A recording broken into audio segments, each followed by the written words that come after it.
How artistic swimming became a contact sport. The sport, formerly known as synchronized swimming, has a new name as well as more muscular athletes and more risky tricks. What does it take to be a U.S. Olympic artistic swimmer? At a minimum, it demands endurance, power, leonine grace, hair gelatin, dance lessons, mastery of the eggbeater, flamingo, scull and rocket split, daily 7-hour practices, the limberness of fresh linguine, abs of granite, exceptional breath control, pink nose plugs, frequent bruises, occasional concussions, but not, at least during this Olympic cycle, a man. Under new regulations, men were to be allowed to compete in artistic swimming for the first time this year at the Olympic level.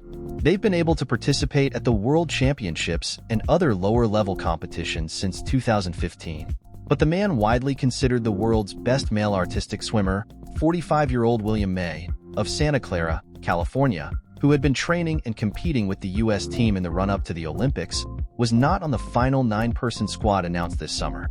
Adam Andrasco, the chief executive of USA Artistic Swimming, described May as the most talented male artistic swimmer ever, even though he didn't make the cut. No other team in the Olympics this summer will include men, either. At this point, there just aren't any men who are ready to compete in artistic swimming at the Olympic level, Andrasco said. A changing and riskier sport. But while the possibility of men joining artistic swim teams in Paris has been dominating media attention this year, a bigger story has been brewing in the background about the nature of artistic swimming itself and its increasing rigor, athleticism, and risks. Even just since Tokyo, the site of the last Summer Games, the sport has changed a lot, said Anita Alvarez, 27, the only member of the current U.S. team who competed at the Tokyo Games, as part of a duet. Tricks, known as elements, have become more intricate and taxing, the throws higher, the time spent in apnea, or breathlessness while underwater, longer. Today's elite artistic swimmers also look different, with greater lean muscle and less emphasis on waterproof mascara than in years past. Their routines now include an event new to the Paris Olympics, called acrobatics, that requires some swimmers to lift and fling others, known as flyers, as much as 6 feet into the air, where the flyers twist, flip, and pike back toward the surface. No one ever touches the bottom of the pool. It's a crazy sport, said Andrea Fuentes, the U.S. team's head coach and herself a 3-time Olympian for her native Spain. What they do, it's almost impossible, but they do it, and they make it look so easy. They have to, of course. They're judged on presentation, on smiling and seeming unruffled, with gelatin-slicked hair and shiny stage makeup. But even as the sport slowly opens to men, its evolution at the Olympics could provide a showcase for a more modern female athleticism, one that's gritty, powerful, competent, and alluring, even if the athletes are upside down, underwater, and unable to breathe. A new name and a new coach. First thought. Let's get this out of the way, since you're probably wondering. Yes, artistic swimming is the same sport that used to be called synchronized swimming, although even the Olympians often forget and casually refer to their sport as synchro. I was a synchronized swimmer in high school. Our team was called Sync or Swim. The name was changed after the 2016 Summer Olympics by World Aquatics, international swimming's governing body, in an attempt to piggyback on the success of women's gymnastics. Few people know that the formal name of Simone Biles' sport is artistic gymnastics, to differentiate it from rhythmic gymnastics, which involves fluttery ribbons and other props. The U.S. Synchronized Swimming Organization didn't formally adopt the new name until 2020, and with some reluctance, Andrasco said. People knew what synchronized swimming was. But most of us probably don't realize the synchronization is to music, not other swimmers, explaining how the sport can have a solo division. Andrasco and others involved with artistic swimming hope the name change won't confuse and deter people from seeking out coverage of the sport in Paris. And people should tune in, he and the team's athletes and coaches say, because the current U.S. team is the strongest in decades, if not ever. This spring, at the World Championships in Doha, Qatar, the U.S. team won bronze for both their acrobatic and free routines and placed 4th in the technical event. Perhaps most important, thanks to that performance, the U.S. team qualified for the Olympics for the first time since 2008. Qualification represented a heady return to form for a program that once dominated the sport, winning Olympic gold in 1984, 1992, and 1996. But, plagued with insufficient funding, facilities and coaching at the elite level, and some entrenched cultural snobbery about synchro not being a serious sport for serious athletes. Looking at you, Saturday Night Live. The U.S. program settled into mediocrity, qualifying duets for the 2016 and 2020 games, but not the full team. Then came Fuentes, the most decorated swimmer in the history of the Spanish national team and a former Olympic synchronized swimmer.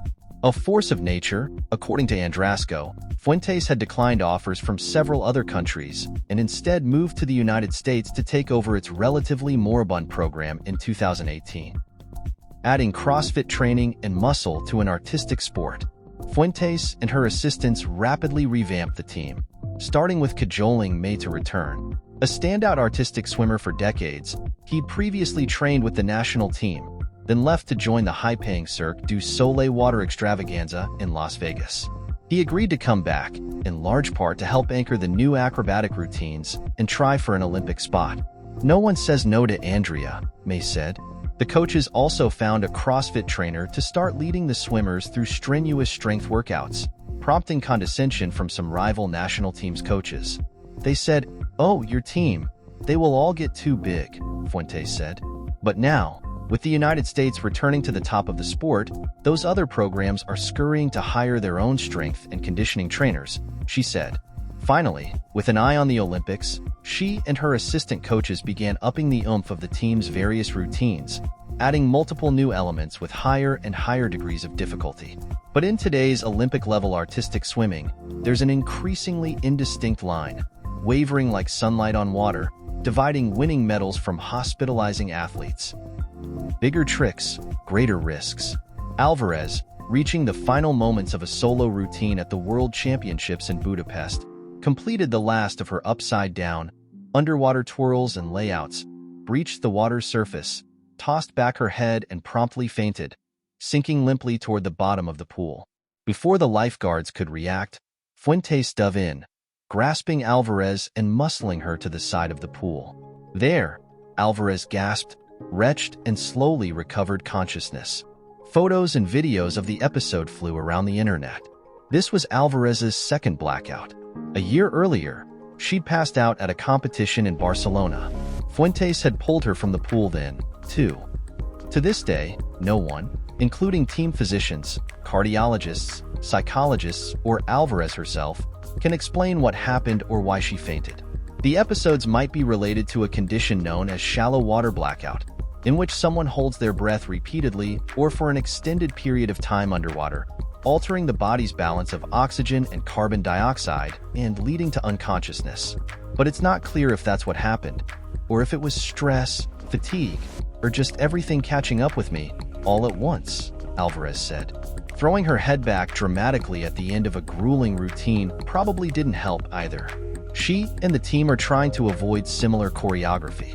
At the same time, though, updated scoring rules taking effect at the Paris Olympics give greater weight than ever before to the degree of difficulty of each trick the swimmers perform. If a team wants to win, they will have to have the highest degree of difficulty they possibly can, Fuentes said. We want to win. 7 hours in the pool. It's about 6:30 a.m. and overcast at the empty, outdoor pool in Exposition Park in Los Angeles. 12 swimmers, representing the full national team before the final Olympic selection, stream out of the locker rooms, clad in swimsuits and thick facial coatings of white zinc oxide, tugging on caps, goggles, and nose plugs. Only the nose plugs are allowed in competition. For the next 7 hours, they'll barely leave the pool, conferring with coaches, coordinating hand gestures and practicing the same 15-second snippet of choreography over and over. And over. They'll snack in the water, grabbing bars and water bottles from poolside, their white faces bobbing above the surface like exotic water lilies. The entire time, their legs egg-beat beneath the surface, keeping them afloat at rest and launching them skyward during acrobatics. At about 1:30, they'll leave the pool, heading to the gym for 90 minutes of pull-ups, planks, and kettlebell deadlifts. This is what it takes to be a U.S. Olympic artistic swimmer. Sometimes, by the end of practice, they're so exhausted. I worry they won't make it to the side of the pool to clamber out, said Chelsea Fan, the team's full-time physical therapist. These prolonged, repetitive practices exact a toll. Tendons sprain, ribs crack, spirits droop.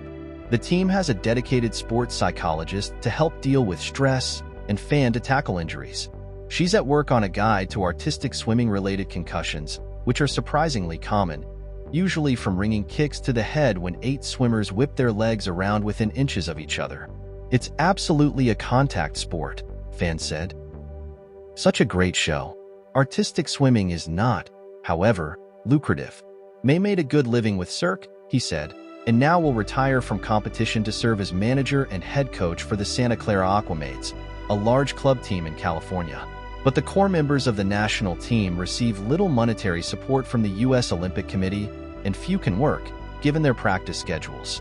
Some are in college or high school and live in dorms or at home. The rest rely on family and friends for monetary help. There are sacrifices for sure in aiming for gold, said Jamie Zarkowski, 20, who will be competing in the duet as well as the team artistic swimming events in Paris. But the goal is in sight now. The U.S. team is scheduled to begin Olympic competition on Monday, August 5th. The team will compete in 3 events: a technical routine built around specific, required elements, a free routine that's less regimented and artsier, and the new acrobatic routine that demands out-of-water lifts and midair somersaults. All are choreographed to music. Watch, Fuentes said. It will be such a great show, with cameras above and below the water line capturing the swimmers' beatific calm topside and wild eggbeatering and inverted twirling below. Each 3-minute routine promises to be a distillation of dance, distance swimming, artistic gymnastics, and damp rugby sevens. Just watching, she promised, will leave you breathless. Thanks for watching. Like and subscribe for daily updates.